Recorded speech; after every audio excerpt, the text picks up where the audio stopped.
Going back to what you said about people instinctively knowing what is right and wrong, how is that supposed to be understood in light of the fact that many societies, both historically and in the present day, believe in some very, very wrong things? And to those people, it's normal to do these very wrong things. What types of things are you referring to?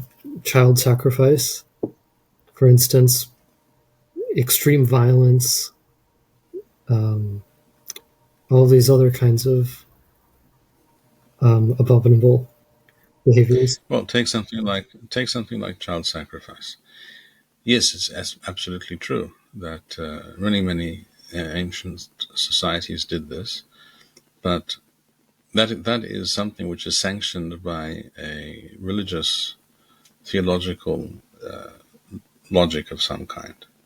But none of those people would claim that if I choose to kill your child for no particular reason, without the sanction of the high priest of the Vikings or what have you, then no one would say that's acceptable. The very same action is completely unacceptable and would almost certainly lead to me being executed. But if I'm doing it in order to protect the community from the anger of Thor or something like that, then it's a great sacrificial act and a selfless act. It's not a question of moral choice. That's a question of some kind of religious conception and imperative. Again, I don't think there's any human society, no matter how backward, where, for example, stealing is considered acceptable.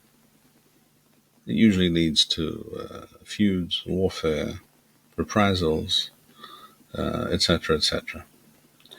In all parts of, on all places on the globe, as far as I'm aware.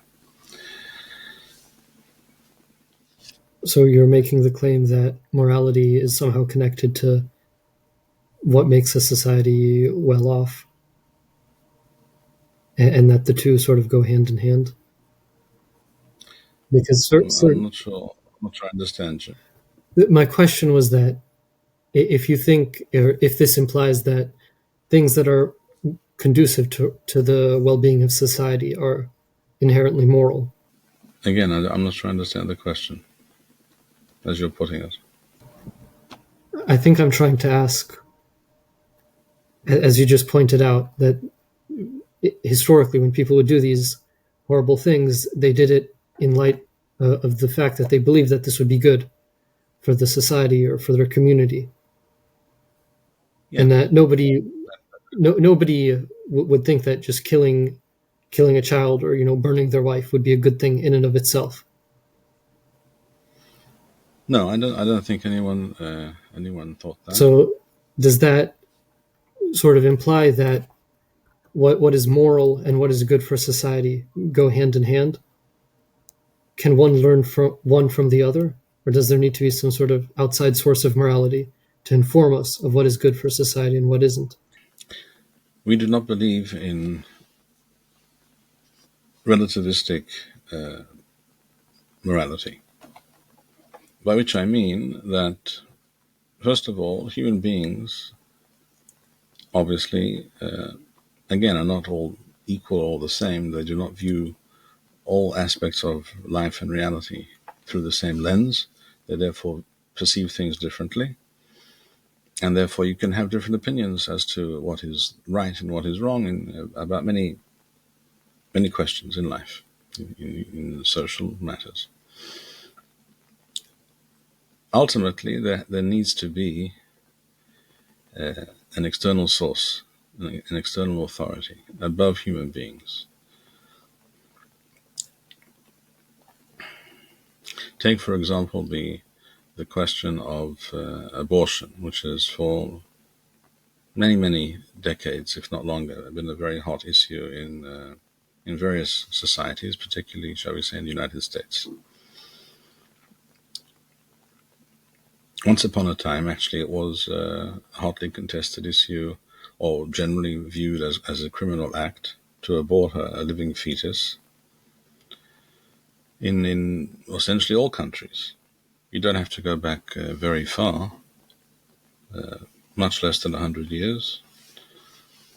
The precise number of years depends on the country in question, but you don't have to go back even 100 years to find a time when essentially no civilized society considered the act of aborting a living fetus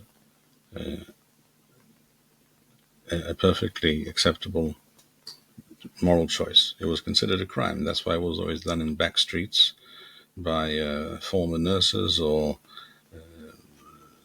unlicensed doctors, or doctors who lost their license often for some good reason. And it was a black market. It was not official, it was not above board, it was under the table. That's the reason. It was considered a criminal act. And then came along various people in various countries and said, wait a second, why is this a criminal act? This woman doesn't want this baby, and this is going to impact her life, which is true. Perhaps she should have thought about that earlier, but that's a fact. And for her, it's convenient and helpful, and maybe even will assist her financially in many ways, shall we say, to be able to abort this fetus. All of these claims are true, but that doesn't remove the fact. It does not change the fact that we are talking about a viable human being.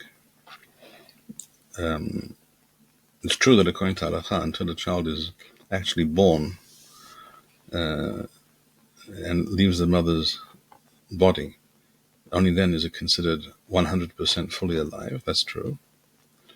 But that doesn't mean that it's just some lump of organic, unwanted organic complication that one can just press a button and get rid of either. So these perceptions can change. And there has to be, and we see there are people who think one way and people who think the other way. Generally, the argument for abortion, for example, is that it's my body, my choice. That's that kind of argument, which is in and of at root is a very completely atheist, anti-Torah argument, because actually it's not your body. You didn't create yourself. Hashem brought this about through the agency of one's parents and the laws and realities of the created world, but you didn't create yourself.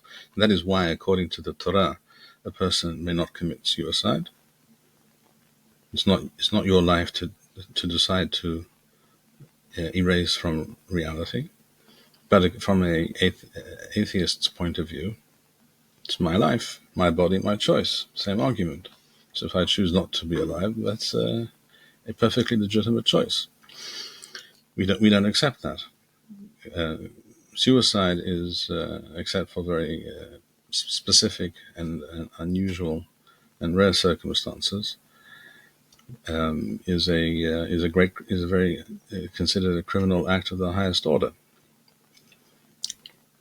So my body, my choice is a non-Torah, non-theist position. If a person understands that life in general is a miracle, all manifestations of life are miraculous, and it's not because we decided to bring this thing into being. Any aspect of the living world is not our choice. Then my body, my choice doesn't hold water. That argument does not hold water at all. From a Torah perspective, from a theist perspective, life is a gift. Life is created by Hashem and can only be removed by Hashem's decision, not by a human being deciding that this or that is not convenient right now. I'd rather put it off. So this human life, I will extinguish this human life because it suits my lifestyle right now, shall we say. That's a completely self-centered and humanist perspective. Even calling it humanist is not accurate, because if you're saying, well, it's the good of the mother, or she claims it's her for her to her benefit, that is true, and she's a human being, but the child is also a human being. So, which part of the humanist equation do you prefer? Not clear. So again, it comes down basically to self-interest and selfishness.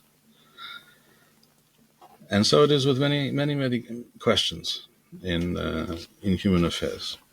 Ultimately, human beings cannot decide what is right and what is wrong. And if they set up such a society, the end result will be that there will never be any clear objective standard of right and wrong. It will constantly be shifting.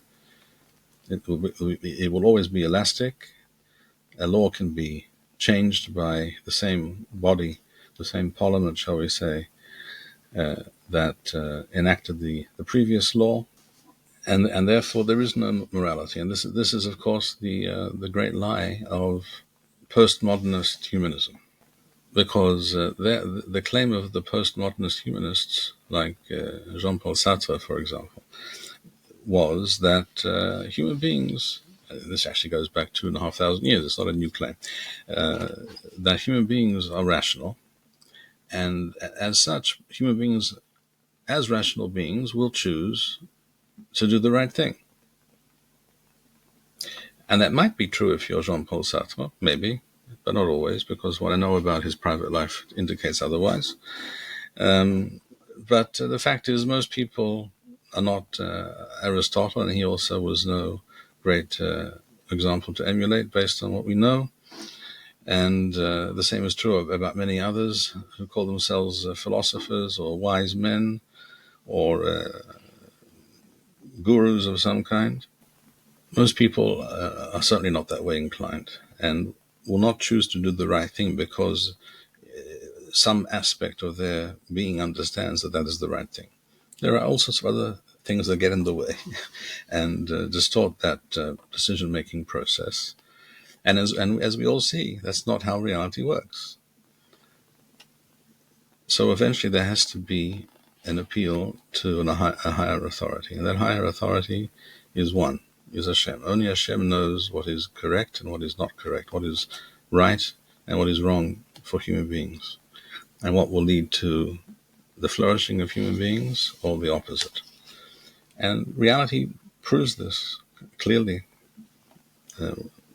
One doesn't really need to investigate the matter further. Just one has to look outside, and read the news occasionally, and one knows that this is the case. Take a look at what's going on at the present time, as I understand it, in Los Angeles. And there you have rational human beings acting out their faculty for discerning between right and wrong.